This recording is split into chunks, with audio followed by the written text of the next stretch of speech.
A very warm welcome to all the MSc final year students of the biochemistry department in the second lecture of the topic disorders of liver and kidney.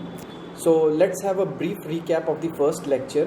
In the first lecture we studied about the synthesis of the blood pigment heme using porphyrin and iron, where as well as the catabolic pathway leading to its destruction and synthesis of bile pigment bilirubin and iron.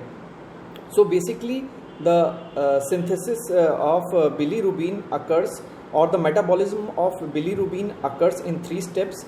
In the first step, the bilirubin is synthesized in the different tissues, and then the bilirubin is transported to the liver by binding to albumin in the blood. So where it is uptaken by the hepatocytes of this liver. The bilirubin is then conjugated to two molecules of glucuronide, forming bilirubin diglucuronide using the enzyme bilirubin UGT. Then it is secreted into the bile ductule in the form of bilirubin diglucuronide, which is a polar molecule. So this entire step occurs in three parts, which is called as prehepatic part, where it is brought to the liver by binding to the albumin and uptaken. The second is the hepatic part, where conjugation occurs in the liver within the hepatocytes, and the third is the secretion step, which is the post hepatic step, where it is secreted by the common bile duct into the intestine. Thus bilirubin is very important in the digestion of fats. Bilirubin, whenever the bilirubin is present in blood and it exceeds 1 mg per deciliter, that is 17.1 micromole per liter, it leads to hyperbilirubinemia, and it is caused by three major factors. First is the overproduction of bilirubin, then the normal liver cannot excrete, which is called as prehepatic. Then second is failure of the damaged liver to excrete bilirubin produced in normal amounts, which is the hepatic step. And the third is the obstruction of excretory ducts of liver, thus preventing the excretion of bilirubin, which is the post hepatic step. Whenever this jaundice is just one of the very specific condition when the hyperbilirubinemia precipitates. Thus when bilirubin accumulates in the blood and it reaches a certain concentration, approximately 2 to 2.5 mg per deciliter, it diffuses into the tissues like blood, skin, sclera of the eyes, mucous membrane, which then become yellowish hue. That condition is called as jaundice or icterus. So Vandenberg was the first who devised the application of Ehrlich's tests for bilirubin in urine based on the coupling of diazotized sulfanilic acid, that is Ehrlich's diazo reagent, and bilirubin to produce a reddish purple azo compound. So there are two types of bilirubin in there. First is the direct reacting, which is the conjugated form, that is bilirubin diglucuronide, which does not need methanol for its solubility. Second is the indirect reacting or unconjugated form, which requires methanol for its solubility. So basically the types of hyperbilirubinemia, depending upon the type of bilirubin present in the plasma, are of two types.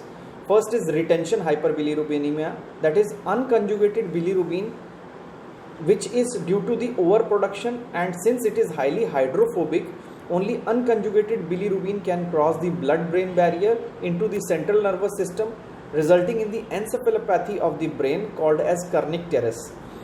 The second one is regurgitation hyperbilirubinemia, where the conjugated bilirubin is present due to the reflux into the bloodstream because of biliary obstruction, and since conjugated bilirubin is water soluble, it can only appear in urine. Thus choleric jaundice or choleria is the presence of bile pigment in the urine, which occurs only in regurgitation hyperbilirubinemia, and acholeric jaundice occurs only in the presence of excess of unconjugated bilirubin.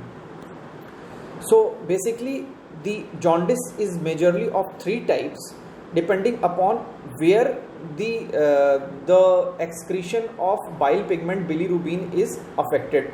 First is the prehepatic, which includes hemolytic anemia. The second is hepatic, which includes neonatal, Crigler-Najjar syndrome type 1, 2 and 3, Gilbert syndrome and toxic jaundice. Third is post-hepatic, which includes obstructive and Dubin-Johnson syndrome. So first, let us come to the pre-hepatic jaundice. Let me also remind you that the pre-hepatic jaundice and the hepatic jaundice are basically types of unconjugated hyperbilirubinemia, because here the bilirubin is not conjugated to glucuronides. So in the pre-hepatic unconjugated hyperbilirubinemia, first is the hemolytic anemia. These are important causes of unconjugated hyperbilirubinemia, which is usually only slight, that is less than 4 mg or less than 68.4 micromole per liter of bilirubin is present in the blood plasma, even in the event of excessive hemolysis because of the healthy liver's large capacity of handling bilirubin. The second one is the hepatic or hepatic, which is a type of unconjugated hyperbilirubinemia. So the first of the hepatic is the neonatal or physiologic jaundice. It basically occurs in the newborns. It results from an accelerated hemolysis around the time of birth and an immature hepatic system. For the uptake, conjugation and secretion of bilirubin, there is reduced bilirubin UGT activity as well as reduced synthesis of the substrate for that enzyme, that is UDP glucuronic acid. Bilirubin is unconjugated, therefore it can penetrate into the blood-brain barrier and result in hyperbilirubinemic toxic encephalopathy or Kernicterus, which can cause mental retardation. Phenobarbital is administered to jaundice neonates and is effective in this disorder. So let me also tell you that phenobarbitates are a type of barbitates compounds that are non-selective central nervous system depressants, which is primarily used as sedative, hypnotic and also as an anticonvulsant. Let me also remind you that phenobarbital basically affects the two steps. First is the conjugation and the second one is the secretion. In addition, exposure to blue light, that is phototherapy, promotes the hepatic excretion of unconjugated bilirubin by converting some of the bilirubin to derivatives like maleimide fragments and geometric isomers that are excreted in the bile. The second type of hepatic jaundice is the Crigler-Najjar syndrome type 1 or congenital non-hemolytic jaundice. It is a rare autosomal recessive disorder characterized by severe congenital jaundice. Serum bilirubin usually exceeds more than 20 mg per deciliter and it occurs due to mutations in the gene encoding bilirubin UGT, hence no activity in the hepatic tissue. The disease is often fatal within the first 15 months of life. Children are treated with phototherapy, since resulting in some reduction in the plasma bilirubin levels. Phenobarbital has no effect on the formation of bilirubin glucuronide in these patients because the enzyme bilirubin UGT is affected. Liver transplants may be curative. The second type of Crigler-Najjar syndrome is also due to mutation in the gene encoding bilirubin UGT, but some activity of the enzyme is retained. Serum bilirubin concentration usually do not exceed 20 mg per deciliter and patients with these conditions can respond to treatment with large doses of phenobarbital. The third type of hepatic jaundice is the Gilbert syndrome. Again, it is caused by mutation in the gene encoding bilirubin UGT, but this mutation is different from those which are present in Crigler-Najjar syndrome, and approximately more than 30% of enzyme activity is preserved, and this condition is entirely harmless. The last of the type of hepatic jaundice is the toxic hyperbilirubinemia. This unconjugated hyperbilirubinemia results from toxin-induced liver dysfunction caused by chloroform compounds like chloroform, RC-phenamines, carbon tetrachloride, acetaminophen, hepatitis virus, cirrhosis, and Amanita mushroom poisoning. These acquired disorders are due to hepatic parenchymal cell damage, which impairs the conjugation step of bilirubin excretion. The third type of jaundice, that is called as post-hepatic jaundice, it is a type of conjugated hyperbilirubinemia. So there are two major types: obstructive jaundice and Dubin-Johnson syndrome. Obstructive jaundice results from the blockage of the hepatic or common bile duct, mostly due to gallstones, or due to the cancer of the head of the pancreas, so that bilirubin diglucuronide cannot be excreted. It thus regurgitates into the hepatic vein and lymphatics, and conjugated bilirubin appears in the blood and urine, which is also called as choleric or cholestatic jaundice.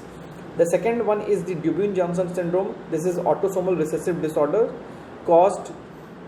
consists of conjugated hyperbilirubinemia in childhood or adult life, which is caused by mutation in the gene encoding MRP2. Let me also remind you that MRP2 or MOAT is the transporter which is involved in the facilitated secretion of bilirubin diglucuronide, the protein involved in the secretion of conjugated bilirubin into the bile. So there are two important characteristics of jaundice. First is that some conjugated bilirubin can bind covalently to albumin. So whenever there are persistently high levels of conjugated bilirubin in plasma, they can bind covalently to albumin, called as delta bilirubin. This fraction has a longer half-life in plasma than does the conventional conjugated bilirubin, and it remains elevated during the recovery phase of obstructive jaundice. This explains why some patients continue to appear jaundiced after conjugated bilirubin levels have returned to the normal. The second important characteristic of the jaundice is that urobilinogen and bilirubin in urine are clinical indicators. Normally there are mere traces of urobilinogen that are present in the urine. However, in severe or complete obstructive jaundice, no urobilinogen is found in the urine, since bilirubin has no access to the intestine where it can be converted to urobilinogen by the fecal flora. Thus, presence of bilirubin conjugated in urine without urobilinogen suggests obstructive jaundice, either intrahepatic or posthepatic. In the second type, that is in hemolytic jaundice, there is increased production of bilirubin that leads to increased production of urobilinogen, which are reabsorbed in the intestine and appears in the urine in large amount by enterohepatic urobilinogen cycle. Bilirubin is not usually found in the urine in hemolytic jaundice because unconjugated bilirubin does not pass into the urine, so that the combination of increased urobilinogen and absence of bilirubin is suggested of hemolytic jaundice. Thank you. I will teach this much in this class. I will be shortly releasing the third lecture on the disorders of liver and kidney. Thank you.